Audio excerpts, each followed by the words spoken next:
நண்பர்களுக்கு வணக்கம்.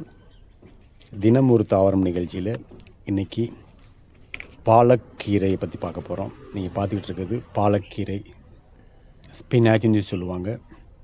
இந்த பாலக்கீரை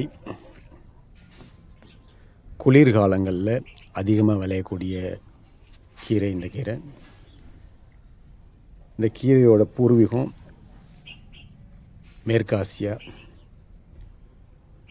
வட மாநிலங்களில் பார்த்திங்கன்னா அதிக அளவில் இந்த பாலக்கீரையை உருளைக்கிழங்கு, பன்னீர், பாலக் இந்த மூணும் ரொம்ப அதிக அளவில் சாப்பிடுவாங்க. இந்த பாலக் வட மாநிலங்களில் குளிர்காலங்களில் அதிகமாக விளையும். இந்த பாலக்கீரையில் நிறைய சத்துக்கள் இருக்குது.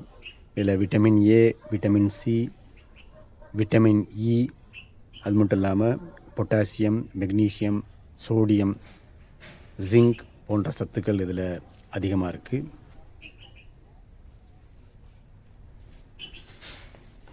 இந்த பாலக்கீரையை அன்றாட உணவில் சேர்த்துக்கிறனால புற்றுநோய்கள் வராமல் தடுக்க முடியும். சரும நோய்கள் வராமல் இதை தடுக்க முடியும். நண்பர்களே, குளிர்காலங்களில் இதை ஈஸியாக விளைய வைக்க முடியும். குளிர்காலங்களில் இப்படி ஒரு பிளாஸ்டிக் தட்டு கூட எடுத்துக்கிட்டு அதில் இலை சருகுகளை கீழே போட்டு அதுக்கு மேலே சாணி, எரு, மணல் மூன்றும் சேர்ந்த கலவையை மேலே போட்டுட்டு அதுக்கு மேலே அந்த பாலக் விதையை தூவி விட்டிங்கன்னா குளிர்காலங்களில் ஒரு 2 மாதம் 3 மாதத்துக்கு இது வேகமாக வளர்ந்து பலன் தரக்கூடியது. இந்த பாலக்கீரையை வச்சுக்கிட்டு நிறைய சப்ஜி செய்யலாம். நீங்கள் பாலக் தால் செய்யலாம், பாலக் பன்னீர் செய்யலாம். அது மாதிரி பாலக் சம்மந்தமான அதிக உணவுகள் செய்யலாம். நீங்கள் பாலக் சம்மந்தமான ரெசிபியில் போய் பார்த்தீங்கன்னா நிறைய பாலக் செய்ய வேண்டிய நிறைய ரெசிபிகள் கிடைக்கும். நண்பர்களே, இந்த பாலக்கில் பீட்டா கரோட்டின் இருக்குது. அது மார்பக புற்றுநோய், வயிற்று புற்றுநோய், கருப்பை புற்றுநோய் எல்லாம் வராமல் தடுக்கக்கூடியது. அது மட்டும் இல்லாமல் நரம்பு சம்பந்த நோய்கள்லாம் வராமல் தடுக்கக்கூடியது. இந்த பாலக் அடிக்கடி நம்ம உணவில் சேர்த்துக்கிறனால நரம்பு சம்மந்தப்பட்ட நோய்கள் இதில் எதுவும் அண்டாது. இது ஒரு நல்ல ஆன்டி ஆக்சிடெண்ட் ஆகும். அது மட்டும் இல்லாமல் குழந்தைகளுக்கு மூளை வளர்ச்சிக்கு நல்ல பயனுள்ளதான கீரையாகும் இந்த பாலக்கீரை. இந்த பாலக்கீரையில் விட்டமின் ஏ அதிகமாக இருக்குது. இந்த விட்டமின் ஏ அதிகமாக இருக்கனால உங்களுக்கு கண் பார்வை குறைபாடுகள் ஏற்படாமல் தடுக்கக்கூடியது இந்த பாலக்கீரை. இந்த பாலக்கீரையில் நைட்ரேட் சத்து அதிகமாக இருக்குது. நைட்ரேட் சத்து அதிகமாக உள்ளதுனால உயர் இரத்த அழுத்தத்தை இது குறைக்கக்கூடியது. வயிற்று புண்களை இது ஆற்றக்கூடியது.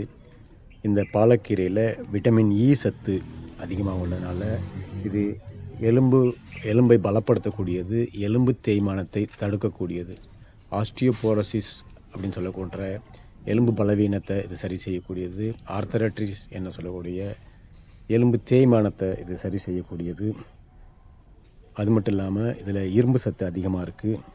இரும்பு சத்து அதிகமாக இருக்கனால இரத்த சோகையை இது போக்கக்கூடியது. Vitamin B, vitamin C, vitamin E இதில் அதிகமாக இருக்கனால முடி வளர்ச்சிக்கு இது உதவக்கூடியது. புற்றுநோய் வராமல் இது தடுக்கக்கூடியது. இது ஒரு முத்தோச சமனியாகும். பாலக்கீரையை அடிக்கடி உணவில் எடுத்துக்கிறனால அல்சைமர்னு சொல்லக்கூடிய ஞாபக மறதி நோயை இது போக்கக்கூடியது. ஞாபக சக்தியை இது கூட்டக்கூடியது. இது ஒரு மெமரி பூஸ்டர்னு சொல்லலாம். இந்த பாலக்கீரையில் அதிக அளவு ஈரப்பதம் கொண்டது இந்த பாலக்கீரை. அது மட்டும் இல்லாமல் இதில் கார்போஹைட்ரேட் இருக்குது, புரோட்டீன் சத்து இருக்குது.